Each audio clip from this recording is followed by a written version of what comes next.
Il met en œuvre des savoir-faire complexes pour transformer la matière. Il produit des objets uniques ou des petites séries qui présentent un caractère artistique. Le professionnel maîtrise ce métier dans sa globalité. Voilà 3 critères qui définissent un métier d'art. Et voilà en tout cas une définition qui s'applique parfaitement aux artisans artistes qui furent présents au Gueulard rue Clémenceau de Nilvange. En effet, à l'occasion des Journées européennes des métiers d'art, le gueulard était devenu le gueulartiste ou encore le gueulartisan pour, parmi plus des 200 métiers répartis en 19 secteurs, présenter quelques artistes et artisans et montrer au public des trucs drôlement chouettes. Sonia Robert, couture sur mesure et CR2J, initiatrice de l'événement. Au Gueulard, cette année, les GIMA, parce que les GIMA défendent vraiment le savoir-faire, aussi bien d'un sculpteur, d'un graveur sur papier, d'un rénovateur de livres, je ne sais pas tout à fait le terme, mais c'est comme ça. Donc c'est vraiment des petits métiers qui demandent du savoir-faire, de l'esprit.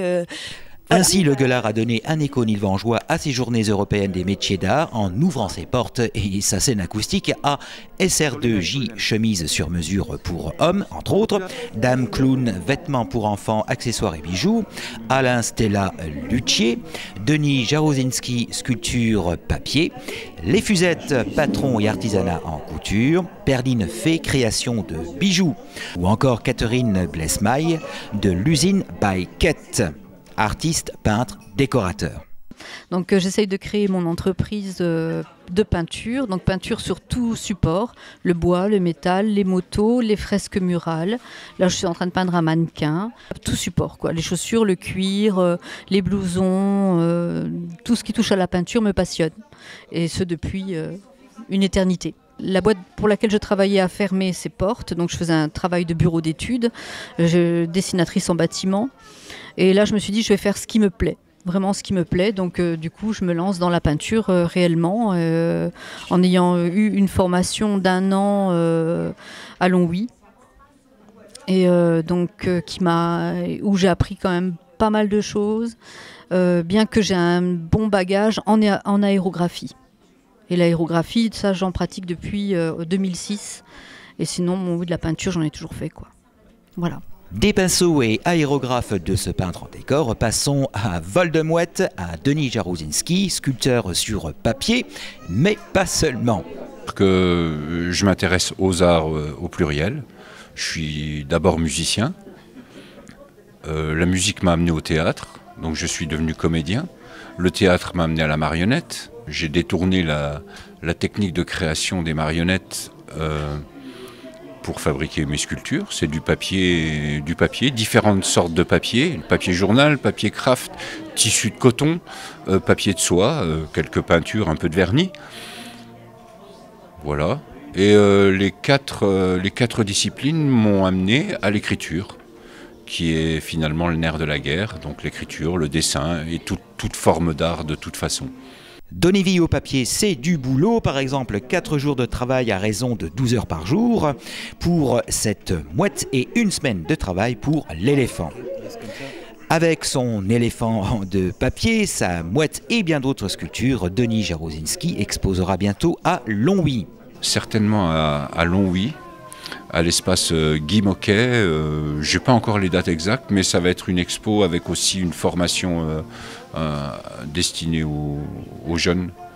Voilà, pour transmettre, après tout, transmettre. L'art, c'est aussi transmettre.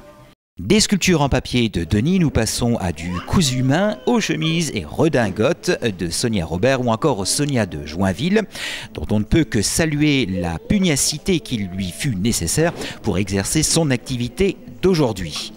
Donc j'ai eu un parcours très chaotique, très compliqué, mais très enrichissant. Et un jour, j'ai décidé qu'il fallait que je fasse ce que j'avais vraiment envie de faire. Donc déjà, pour reprendre une formation de couture, c'est très difficile, parce que comme j'ai déjà expliqué, Pôle emploi n'a pas besoin de couturière. Donc il a fallu déjà que je trouve les clés et pousser les portes pour pouvoir faire cette formation. Donc j'ai repris les études au Greta, par un CAP de couture floue à Taon-les-Vosges, donc dans les Vosges, dans un lycée Émile Gallet. Donc je fais de la chemise sur mesure pour hommes. Donc je reprends les mesures du corps que j'établis sur un patron papier. Je fais ensuite un prototype tissu, je fais tous les rectificatifs avec des essayages et ensuite je réalise donc la chemise qui leur est propre. Ce qui me fait aussi très envie, c'est la forme de la redingote, qu'elle soit longue, courte, pour femmes, de différentes couleurs, très sobre par exemple comme celle qui est à côté qui est donc une Prince de Galles, ou alors carrément complètement baroque en toile de Jouy. Et évidemment tout ça pour hommes. Et comme l'a dit Sonia, pour coudre, façonner des vêtements, il faut ce que l'on appelle des patrons, qu'en tant que particulier, nous pouvons aller chercher chez les Fusettes. Alors nous, on représente la couture à travers de l'artisanat, donc de la confection de vêtements principalement pour enfants, donc c'est Françoise qui s'en charge, et aussi les Fusettes. Donc là, c'est une entreprise qui s'occupe de créer des patrons de couture. Donc le patron de couture, c'est vraiment le plan du vêtement, c'est un papier qui va vraiment permettre de créer ces vêtements. Donc on imagine le stylisme et on met à disposition donc des patrons pochettes que les personnes peuvent acheter et réaliser eux-mêmes les modèles. En tout cas, la réalisation du plan, du patron, des journées européennes des métiers d'art telles qu'elles se sont déclinées au Gueulard rue Clémenceau de Nilvange fut une véritable réussite et une belle vitrine des différents savoir-faire de notre territoire. C'est des métiers qu'il faut défendre. Voilà, sans l'art, la vie serait une erreur. L'artisanat, j'y crois. Comme une recette de cuisine, de toute manière, on prend une matière première et puis on en fait un résultat et franchement, c'est formidable.